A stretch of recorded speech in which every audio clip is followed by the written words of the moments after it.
Welcome back to the Sawyer Center. We're joined now by SNU head coach Trent May after SNU's 75-62 loss to Southeastern. And Trent, a tough first half offensively and defensively, and ultimately it looked like the initial hole was too big to overcome. Yeah. I think we're down 17 and a half, and that's still, that's still doable. You see that, you see great moments happen in sports all the time, and and you got to have that deep down desire to really dig out of that hole. But ended up being too deep. We didn't shoot the ball well at all in the first half, and they did extremely well. And their girls, they just came out and they just play basketball. They just come out and they dare you to shoot it. They find ways to get to the rim. They find the angles and they understand the IQ piece of it. And we did some really good things in the second half. But why we sleptwalked through the first quarter and.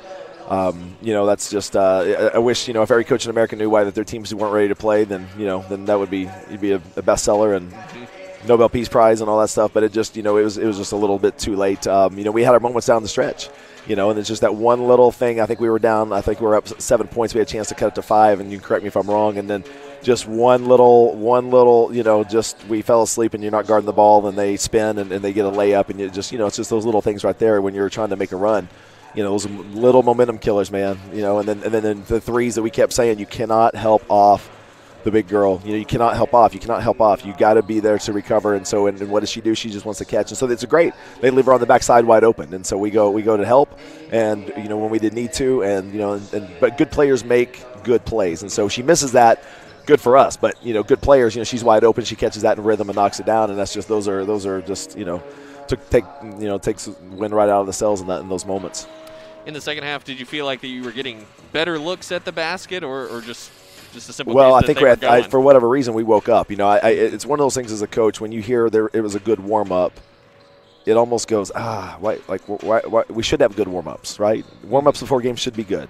Yeah, they really never should be bad, right? And so when you hear that, hey, we had a really good warm up, it's almost like the kiss of don't say because what does it mean? Nothing.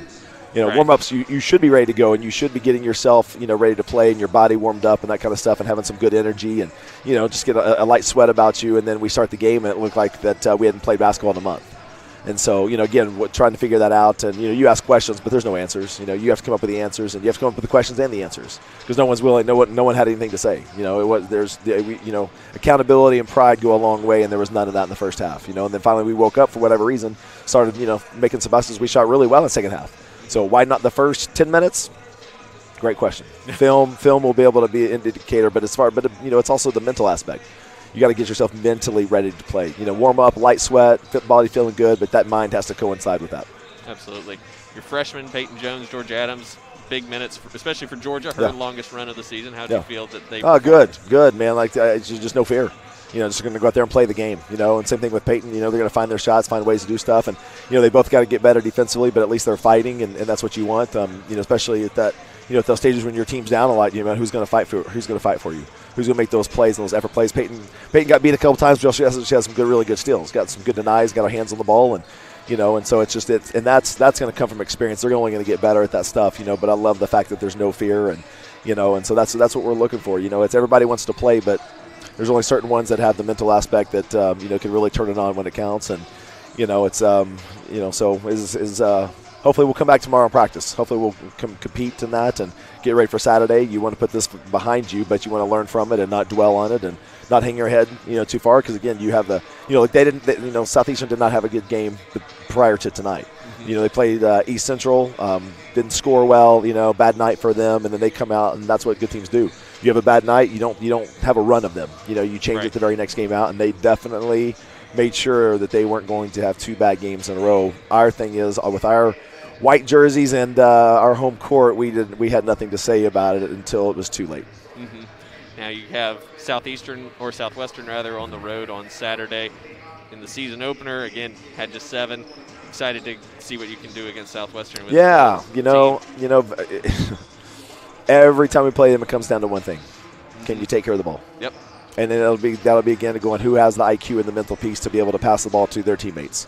Because again they score a lot of points off other teams' mistakes, and so and that's what they want you to do. They're not crazy at playing hard defense all the time, but what they're going to do is they're going to make you make mistakes. It's like ping pong. If you can just hit it over the net instead of trying to paint the corners and the lines, you'll be just fine. And so, but that's what we got to do is keep it simple. But that's the key is mentally keeping it simple. So. 5 games since that game, you guys have done well as far as taking care of the ball. Just 12 turnovers tonight, and a few of those very late in the game as well. Do you think that, I mean, it's a totally different game with the pressure that Southwestern exerts, of course, but do you feel like your team has progressed significantly in that? You know, they're the test. They're the test, no matter what. That's the test, because every time we play them, we give them a lot of points off our turnovers. So that is the test. So we're going to study up on the test. We've already watched film on them after we played them. So now it's that test is going to be, getting prepared for it tomorrow. Just talking about it again, remind them of the little things. It's ball fakes. Not dribbling to places where they can be effective in their trap. And so I think it's just really important that and that is the key. It's like if you go to the sideline, you're asking for them to do what they do. So keep it simple. Instead of going to the sideline, maybe retreat dribble and go back middle. Ball fakes. Don't go to half court. Sideline and pick up the ball where they've got it's those extra defenders in those lines. So if we just do a good job with that, and we're super capable. It's again they're not coming like crazy. They're just going like, hey, we're going to show up and we're going to let you either throw it out of bounds or throw it into our hands. And so that's just where again the mental part and the fundamentals come in. Trent, thanks you so much for your time, and we will see you on Saturday in Weatherford. Okay, appreciate it, man. Thanks. See you soon. That's going to do it for us here on the women's side, and we will take a break and come back with the start of the men's game here on the SNU Athletics YouTube channel. Don't go anywhere. We'll be right back after this.